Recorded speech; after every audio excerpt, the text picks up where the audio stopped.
이것은 스승의 목소리이다. 외침과 어루만짐이다. 이 목소리가 회개하기를 원치 않는 사람들에게 말할 때에는 외침이 되고, 비록 불완전하더라도 하느님과 그분의 말씀을 찾아내려는 착한 뜻을, 하느님과 그분의 말씀을 찾아낸 다음에는 자기를 거룩하게 하려는 착한 뜻을 가진 사람들에게 말할 때에는 어루만짐이 된다. 이 사람들에게는 말씀이 친구의 어루만짐이 되고 예수의 축복이 된다. 24. 예수께서 사촌들과 베드로와 토마와 함께 나사렛에 가시다. 335. 1945년 11월 20일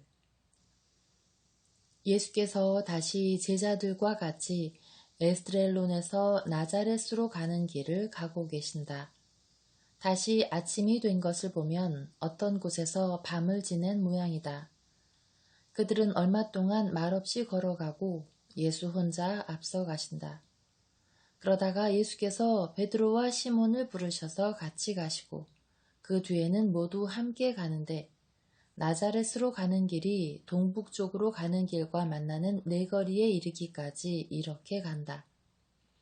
이제는 양쪽에 산이 가까이 있다.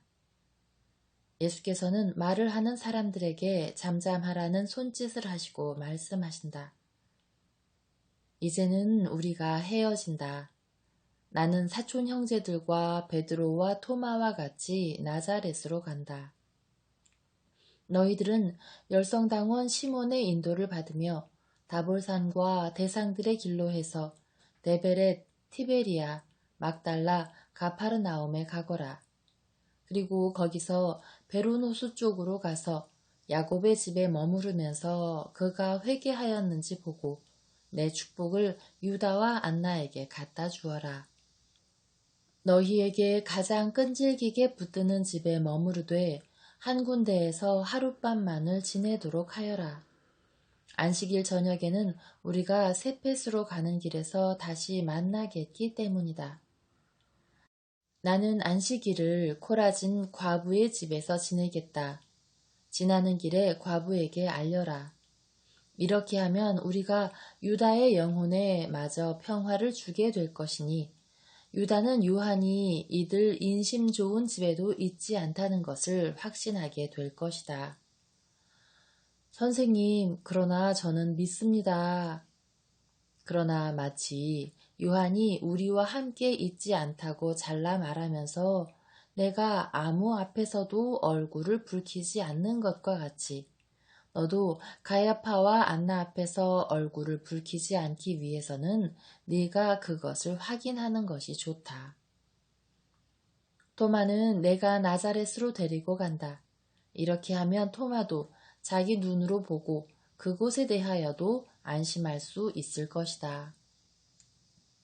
그러나 선생님, 저는 그게 저에게 무슨 상관이 있다고 그러십니까? 오히려 저는 그 사람이 없게 된 게 아쉬운걸요. 그 사람은 과거가 있는 사람이었죠. 그렇지만 저희가 그 사람을 알게 된 순간부터 그 사람은 언제나 많은 훌륭한 바리사이파 사람들보다 나았습니다. 저는 그 사람이 선생님을 배반하지 않았고 고통도 드리지 않았다는 것만 알면 그것으로 충분할 겁니다. 그리고 그 사람이 이 세상에 있건 아브라함의 품에 가 있건 제게는 아무 상관이 없습니다. 정말입니다. 그 사람이 제 집에 있다 하더라도 저는 정말이지 그 사람에 대해서 혐오감을 가지지 않을 겁니다. 저는 선생님의 토마인 제가 마음속에 천성적인 호기심 이상의 것을 가졌다거나 어떤 원한을 가졌다거나 남의 일을 알아보려는 다소간 올바르지 않은 욕망을 가졌다거나 고의적이거나 본의 아니거나 허용되었거나 한 정탐을 위한 경향이 있다거나 남을 해칠 마음을 가지고 있다고는 생각하지 않으시기를 바랍니다. 자네 나를 모욕하네. 자네 암시를 한단 말이야? 자네가 지금 거짓말을 한단 말이야. 내가 그동안 거룩한 행동만 했다는 것을 보았는데, 그런데 왜 그런 말을 하는 거야? 나한테 무슨 말을 하는 거야? 말해봐! 유다는 잔뜩 화가 나서 사납다. 입 다물어라. 토마는 나에게 대답하는 거다. 그가 말한 것은 내게만 대답하는 거야. 나는 토마의 말을 믿는다. 그러나 이것이 내 뜻이다. 이대로 그만이다. 그리고 너희 중에 아무도 내 행동 방식을 나무랄 권리는 없다. 저는 선생님을 비난하는 게 아닙니다. 그 암시가 제 자존심을 상하게 했으니까요. 그리고 여기 12사람이 있어. 내가 모두에게 말한 것으로 자존심을 상한 게 왜 자네뿐이냐고 하고 토마가 묻는다. 내가 요한을 찾았으니까 그렇지. 예수께서 말씀하신다.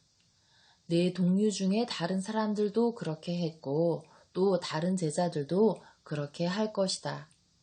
그런데도 토마의 말로 자존심이 상했다고 생각할 사람은 아무도 없을 것이다.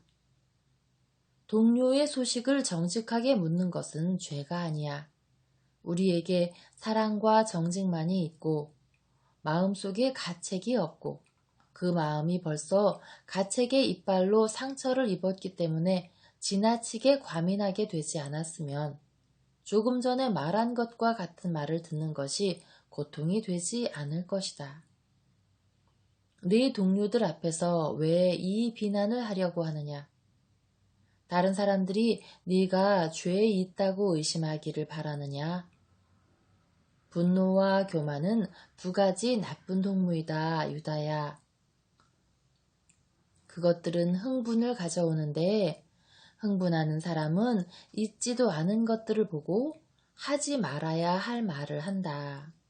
이와 마찬가지로 탐욕과 음란도 만족을 얻기 위해서 죄되는 행동으로 끌어간다. 이 좋지 않은 종에게서 해방되어라. 그뿐 아니라 내가 없는 오랜 기간 동안, 아주 오랜 기간 동안 우리 사이에는 항상 화합이 있었고 항상 존중과 존경이 있었다는 것을 알아라. 우리는 서로 사랑하였다. 알겠느냐? 사랑하는 친구들 잘 가거라. 가라. 그리고 사랑하여라. 알아듣겠느냐? 서로 사랑하여라. 서로 동정하여라. 말을 적게 하고 행동을 잘 하여라. 평화가 너희와 함께 있기를. 예수께서는 그들에게 강복하신다. 그리고 그들은 오른쪽으로 가는데 예수께서는 사촌들과 베드로와 토마와 함께 가시던 길을 계속 가신다. 예수께서 아무 말씀도 없이 가신다.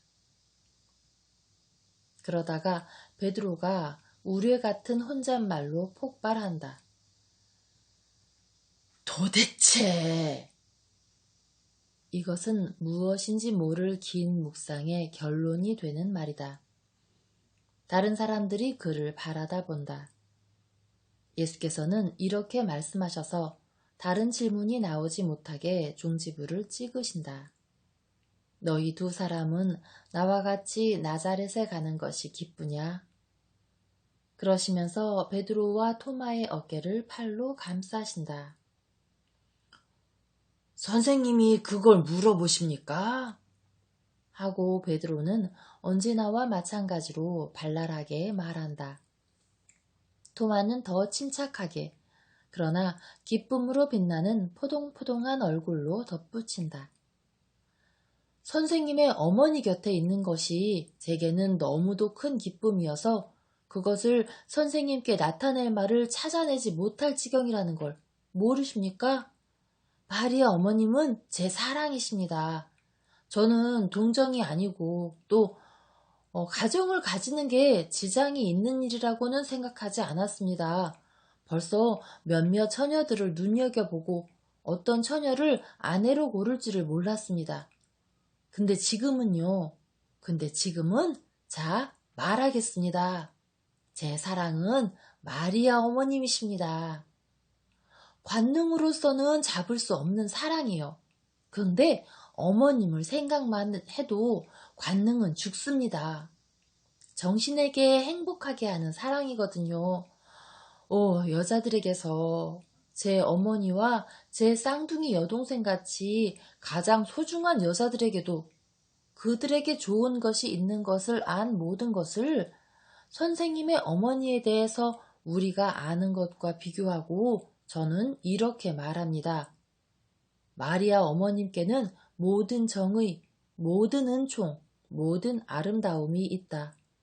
어머님의 영은 천국의 꽃이 만발한 화단이고 어머니의 모습은 하나의 시다 하고요.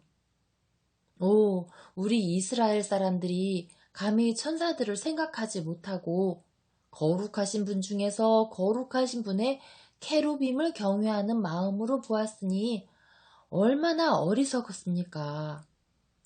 그리고 어머님을 쳐다보면서 10곱절이나 더한 경외심을 가지지 않다니요.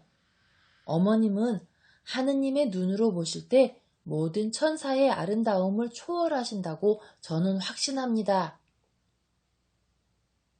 예수께서는 당신 어머니를 사랑하는 사람을 들여다보신다.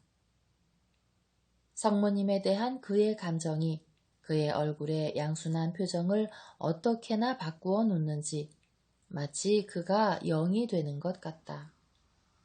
그러면 어머니 곁에 몇 시간 동안 머무르자. 모레까지 집에 머무르자. 그런 다음 티베리아에 가서 두 어린아이를 보고 배를 타고 가파르나움으로 가자. 그럼 벳사이다에는요? 하고 베드로가 묻는다. 돌아오는 길에 들른다. 시몬아, 돌아오는 길에 과월절 순례를 위해 마륵지암을 데리러 가자. 그리고 같은 날 저녁 나자렛의 작은 집에서 베드로와 토마는 벌써 자고 있다. 그리고 어머니와 아들 사이에 그윽한 대화가 이어진다. 어머니, 모든 일이 잘 되었습니다. 그 사람들이 이제는 마음 편히 있습니다. 어머니의 기도가 나그네들을 도와주었습니다. 그리고 지금은 말라가던 꽃에 맺힌 이슬같이 그들의 고통을 치료하는 중입니다. 아들아, 나는 네 고통을 낫게 했으면 좋겠다. 내가 얼마나 고통을 겪었겠니? 봐라, 여기 관자놀이에 살이 움푹 들어갔구나. 그리고 여기 뺨에도 또 이마에는 주름살이 칼자국처럼 생겼어. 누가 네게 이렇게 상처를 입혔느냐, 아들아. 괴롭혀야 하는 데에서 오는 괴로움입니다, 어머니. 그것뿐이냐, 이수야?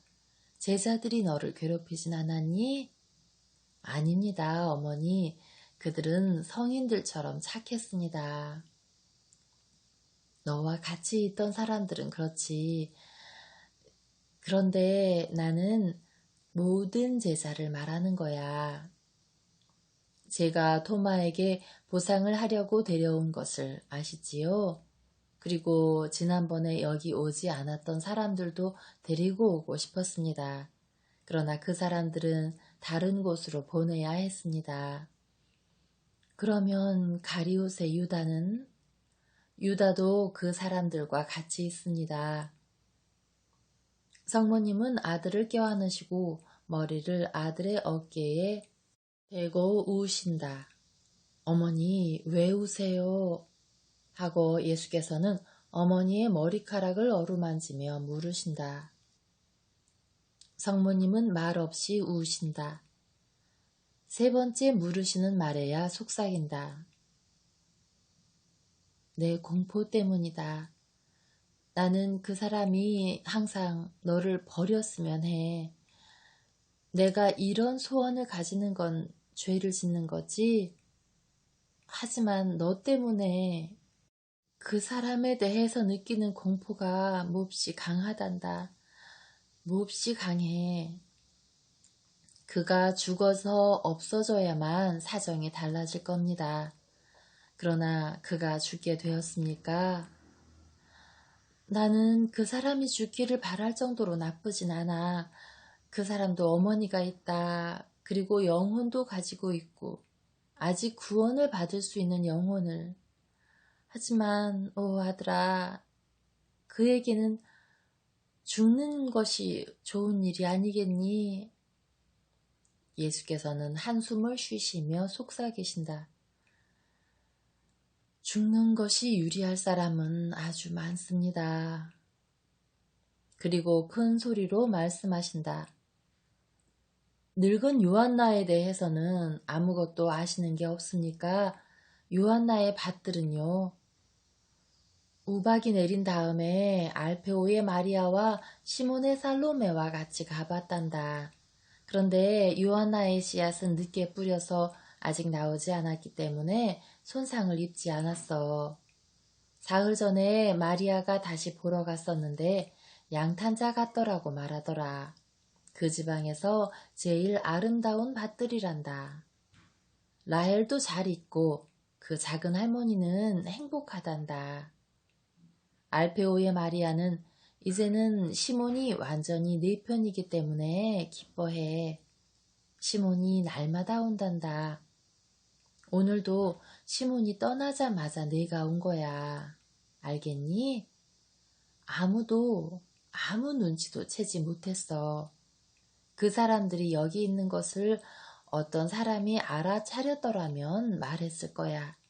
하지만 내가 정말 피곤하지 않으면 그 사람들의 여행 얘기를 해다오. 그러니까 예수께서는 주의 깊게 들으시는 어머니께 모든 것을 이야기하신다. 다만 지프타일의 동굴에서 겪으신 고통은 빼놓으신다.